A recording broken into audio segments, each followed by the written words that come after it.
I've used data to find the best Wonderkids in Europe. That's right, the January sales are just around the corner, and so I've found a striker more clinical than Haaland, a winger that can't be tackled, and a 17-year-old midfielder that doesn't have any weaknesses. Well, I don't know him personally, but on the pitch, he's well good. So take heed and jot down these names as we make our way through this 11, beginning with the goalkeeper. Now, typically, goalkeepers peak older compared to other positions, so finding a wonder kid is difficult, but not impossible. Now, one stat that is super useful when it comes to goalkeepers is goals prevented. So using expected goals faced versus actual goals conceded.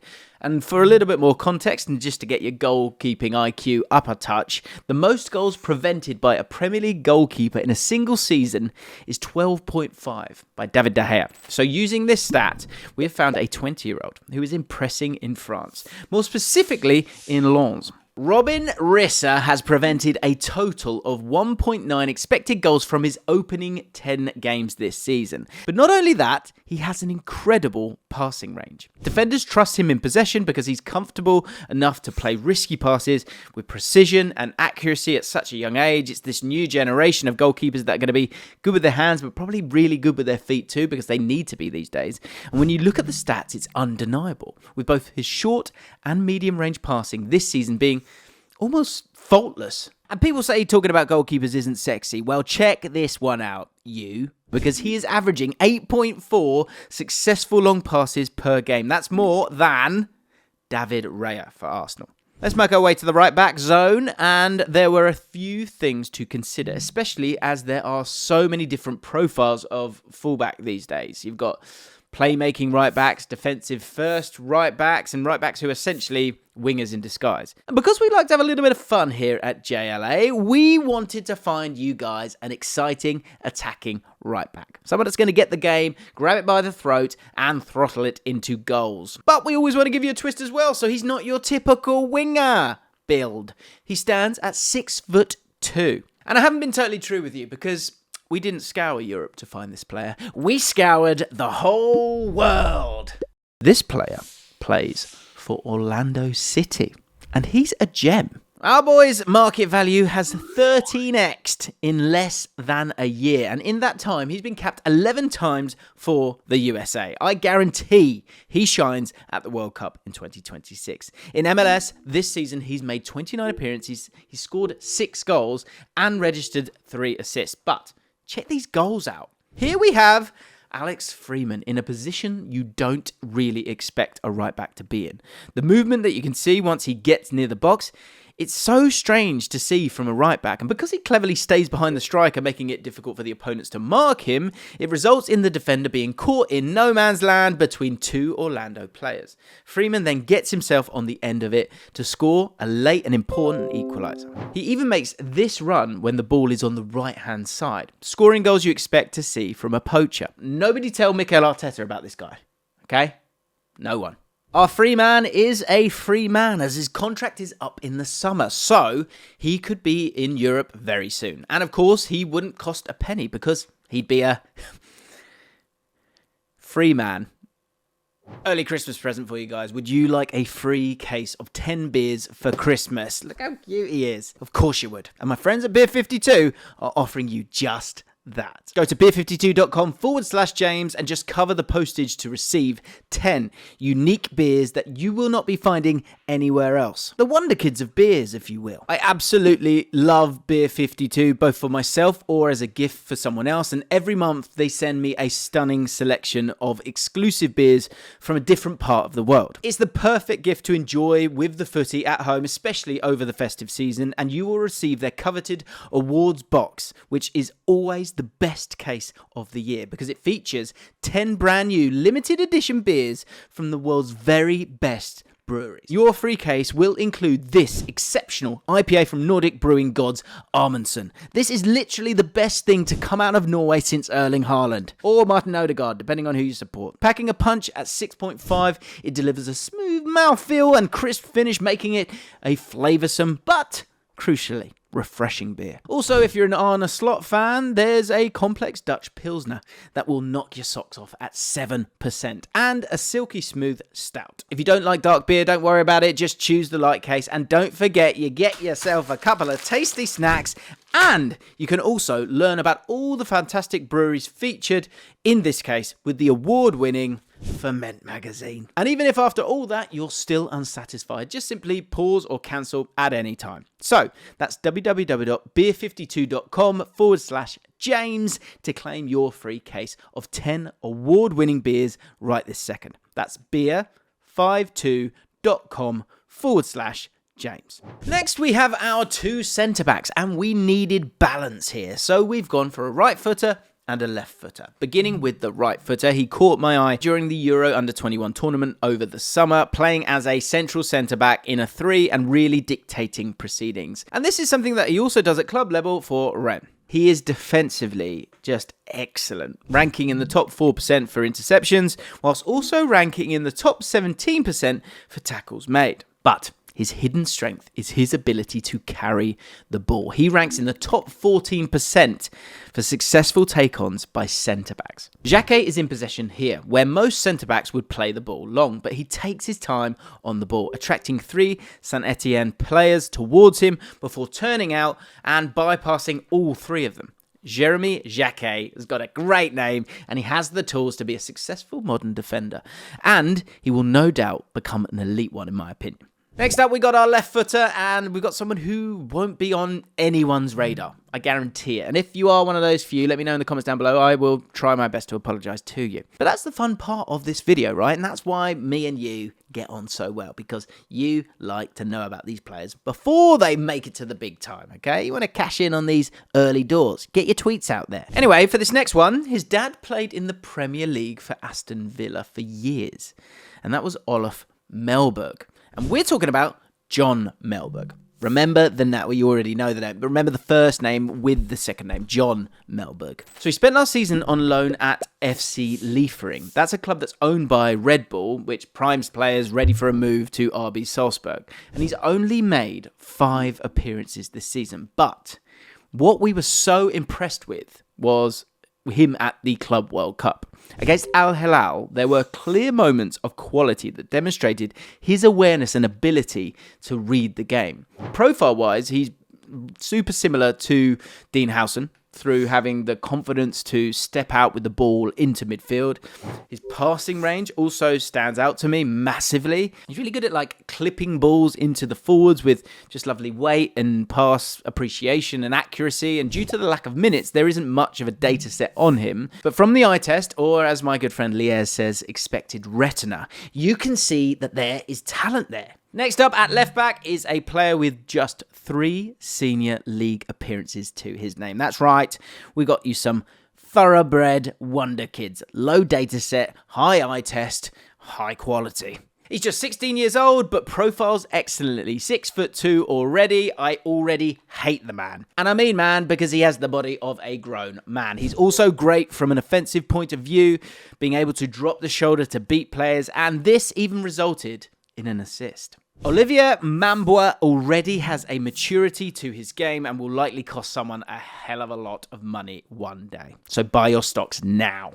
Next, we have the defensive midfielder, which was really hard to choose. So, a couple of notable mentions that you might want to jot down. Zilukas of Sport Recife, who is a duel-winning monster. Another was Jorthi Mokio of Ajax, who ranks excellently for ball progression centrally. But the player that we wanted to go with, that we found ticked both of these boxes and more. And not only does he rank in the top 4% for successful take-ons, but his defensive numbers are excellent too. And he was even putting in excellent performances in the Champions League in January as a 17-year-old. Ayoub Bouadi's ability to play first time stood out the most to me. Without hesitation or pause, he's just quick with moving it on, immediately latches on to the loose ball, and then plays that difficult first-time pass to the wing.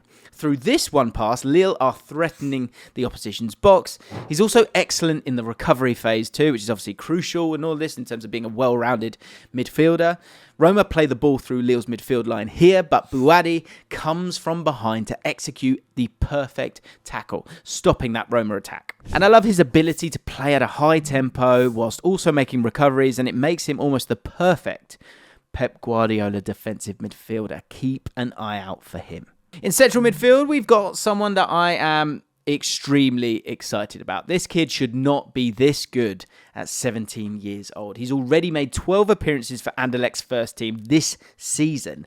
And honestly, he doesn't have a weakness. So first of all, the guy's 6'4", which makes you think that he's more of a defensive midfielder. And whilst, yes, he can defend, averaging 2.7 tackles and interceptions per 90, which is not outrageous, but it's solid, he's also excellent in advanced areas. He is a true box-to-box midfielder. Let me show you. The ball falls to Nathan De Cat here. And what I like so much is that the first touch is forward into space. He then uses that physicality to ride a challenge before absolutely unleashing one into that top right-hand corner. Absolute wallop that. And it's not just goals, he's also very adept creatively. He applies pressure, forces a mistake, and continues that pressure to win the ball. He's positive too, as he carries the ball into space, beating a man with that little body feint, and then he lays it off to a teammate who scores. Nathan De Cat leans on physicality, sure, he's 6'4", but he couples it with kind of great decision-making beyond his years in the final third, making him quite unique considering his frame.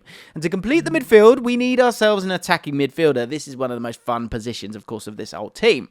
And this 19-year-old has already got 8 goal involvements in 8 Bundesliga games this season. And not only that, he ranks in the top 12% for progressive carries, as well as averaging 6.6 progressive passes per game. Is that enough P's for you? His heat map shows you that he loves operating in those half spaces, exactly what we want from our attacking midfielder in this team. This player is Can Uzun, who is extremely two-footed. He receives the ball here and immediately squares up the defender, keeping the ball between his feet. He performs a ball roll whilst not even breaking eye contact with the defender. He is so fun. He stops it with his left foot, forcing the defender to back off, allowing him to then pass into the box. And he doesn't stay still. He moves into the box before receiving it back and producing an excellent finish. He's also got excellent attacking movement. This time in a central position in the box, he cushions the ball with his right foot, but now he has his back to goal. What does he do? Well, he spins on it quickly and this time uses his left foot to power a shot into the top left corner. In this instance, 90% of players would shoot in this position. He instead slips one around the corner to a teammate, the ball falls back to him, and surely now he's going to shoot. But I gave you a clue, didn't I? No. Instead, he's got the awareness to poke it across for the assist. And when in the opponent's box, Can Uzun honestly looks like he's playing a five-a-side at times. It's the composure that he's got. But even when he's 35 yards away from goal, he can still create chances for his teammates. He spots the run of teammates early and he couples it up with excellent weight of pass, giving his teammates just a super easy chance to score. So for me, Can Uzun is a must to include. And before we say anything, we spoke about Nico Paz last summer on the channel, and we've got a whole video on him in that beautiful, dizzying Fabregas setup at Como right now. So make sure you go check out that video. Now, I know what you're thinking. What about all the Premier League players? Well, here we go. On the right wing, we have our first Premier League player. However, he's not actually played a Premier League game yet. In Premier League 2 this season, he's already scored 4 goals in only 2 starts. But when you watch him, you just realise that there's more to his game than just scoring goals. Here we have Jesse Derry standing on the left wing. He knows to stay wide, not only to receive the ball in space, but to also drag out opposition fullbacks. And when the ball then gets passed to him, he actually has quite a closed body position with his back to goal. And that obviously encourages the Newcastle fullback to get at him, to press at him. But Derry knows this and turns on the ball quickly before the defender is able to get close enough to challenge, and it results in a huge space for Derry to attack. He baits the defender just that tiny bit more before using that shimmy to move past him. And to top it off, he takes the shot extremely early with real purpose, resulting in a goal. He's 18 and has already played for England under 19, scoring 3 times. He's got the potential to be a Premier League regular. And yes, he does come from legendary Queen's Park Rangers stock. He is the son of Sean Derry. I know he played for Palace too. Let's head over to the left wing before we give you the star striker. And we have a player who simply can't be tackled. The only player to have made more dribbles than this player this season is, Lamine Yamal.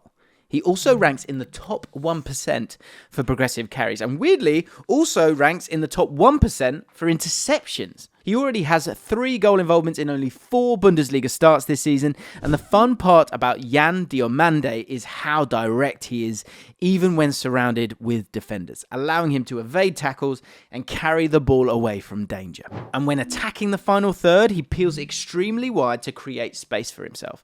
He's then taking these lovely little small touches, keeping the ball close to his feet before using his explosive pace to get away from defenders. He also bloody loves, a Trivela cross, which is always fun, and we appreciate that here on JLA. But he's more than just a Trivela merchant, and he's more than just a dribbler, and he's even effective when playing from the right, playing a quick 1-2 combination here before coolly slotting it past the goalkeeper. The boy is lightning, and he is so fun to watch. Premier League clubs will be all over Yan Diomande very soon. Now, the striker position, we have a player who I believe will be valued at and could cost someone £100 million one day. And I'm saying this based on him making just 2 Premier League starts. In the 6 total appearances that he's made, he's already got 4 Premier League goals. He's actually averaging a goal every 43 minutes right now. And only 1 of his on-target shots haven't gone in so far. And I get it, for a lot of you, you're going, chill out, Jimbo. That is not enough of a data set to kind of say these kind of things. But Junior Krupi made 23 starts for Lorient last season in Ligue 2. And in that time, he scored 22 goals and even got 2 assists. That is an average of a goal every 88 minutes, so a goal a game. And one technique that he has mastered is the ability to shoot with minimal backlift, allowing him to take shots early when goalkeepers just aren't set. His strike is extremely pure. Even difficult volleys like this are kept controlled and accurate. He's also not afraid to shoot when the chance is presented to him, clearly backing himself at every single opportunity. Now, he's never going to be your power forward like a Gyökeres or a Haaland, but he has all the hallmarks, in my opinion, of a striker who will be hitting 20 goals a season. And he completes the Wonderkid 11. Another player taking the Premier League by storm is Voltemade. Find out why he's so good by clicking here.